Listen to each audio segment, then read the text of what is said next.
আসসালামু আলাইকুম। Hello viewers, অষ্টম শ্রেণীর শিক্ষার্থী বন্ধুরা, আশা করি ভালো আছো। আজকে আমি তোমাদের জন্য খুবই গুরুত্বপূর্ণ গণিতের একটি ক্লাস নিয়ে হাজির হয়েছি। আমি রিকোয়েস্ট করব শুরু থেকে শেষ পর্যন্ত এই সূত্রের ক্লাসটা তোমরা অবশ্যই দেখবে, এগুলো নোট করে প্র্যাকটিস করবে, এগুলো তোমাদের বইতে অবশ্যই থাকবে। ঠিক আছে? তাহলে দেখো, এখানে বলা আছে দ্বিতীয় অধ্যায় মুনাফা। মুনাফা দুই প্রকার, সরল মুনাফা আর চক্রবৃদ্ধি মুনাফা। এই বিষয়ে আমরা আজকে বিস্তারিত জানবো এবং সূত্র শিখে নিব। তাহলে চলো আলোচনা শুরু করি। লাভ ক্ষতি, এই যে লাভ সমান সমান আমি মার্ক করে রেখেছি, লাভ সমান সমান বিক্রয় মূল্য মাইনাস ক্রয় মূল্য, ক্ষতি সমান সমান ক্রয় মূল্য মাইনাস বিক্রয় মূল্য। এই দুটা লাভ ক্ষতি নিয়ে সূত্র তোমরা সুন্দর করে নোট করে এগুলো অবশ্যই প্র্যাকটিস করবে। আর ভিডিওটা লাইক করবে এবং সুন্দর কমেন্ট করে সাথে থাকবে। মুনাফার হার, 100 টাকার এক বছরের মুনাফাকে মুনাফার হার বা শতকরা বার্ষিক মুনাফা বলা হয়। ঠিক আছে? মুনাফার হার কাকে বলে, সুদের হার কাকে বলে, মুনাফার হার কী অথবা সুদের হার কী, এই প্রশ্ন কিন্তু একটাই, উত্তর এইটা। ঠিক আছে? তা বলে সময়কাল, যে সময়ের জন্য মুনাফা হিসাব করা হয় তাকে সময়কাল বলে। ঠিক আছে? সময়কাল কি, সময়কাল কাকে বলে, সময়কাল বলতে কী বুঝো, প্রশ্ন কিন্তু এটাই।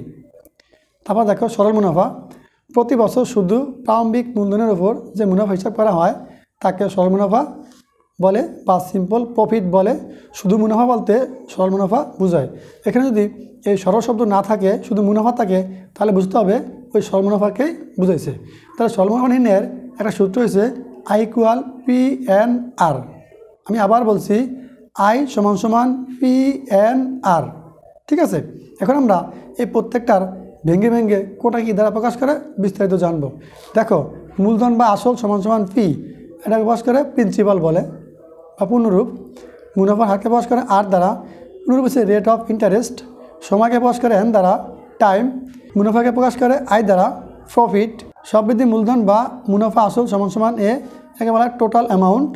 এই যে মাঝখানে চিহ্ন দেখা যায়, এটা কিন্তু মাইনাস চিহ্ন না, এটা হচ্ছে হাইপেন, খেয়াল রাখবা। তারপরে মুনাফা আসলে একটা সূত্র আছে, এই মুনাফা আসল মানে হাইফের মাঝখানে, মুনাফা আসল সমান সমান আসল যোগ মুনাফা, এটা কিন্তু সূত্র। এই মুনাফা আসলকে প্রকাশ করে এ দ্বারা, এই সমান চিহ্ন, আসলকে প্রকাশ করে পি দ্বারা, এই যোগ চিহ্ন, মুনাফাকে প্রকাশ করে আই দ্বারা। এই জায়গাতে একবার আমরা আইন মান একবার পির মানটা বের করবো। দেখো জায়গায় বের করে দেওয়া আছে, আমরা জানি সাইড পরিবর্তন করে চিহ্ন পরিবর্তন হয়। ফির এখানে প্লাস আছে, এবার ছেলে মাইনাস হইব, আইটা এখানে প্লাস আছে, এবার ছেলে মাইনাস হইব। দেখো লেখা যায় ফি সমান সমান এ মাইনাস আই, আবার আই সমান সমান এ মাইনাস ফি। ঠিক আছে? তোমরা সূত্রগুলো অবশ্যই সুন্দর করে নোট করে রেখে দিবে। এই সূত্রগুলোকে আবার বাংলা এভাবেও লেখা হয়, মুনাফা সমান সমান আসল গুণ মুনাফার হার গুণ সময়।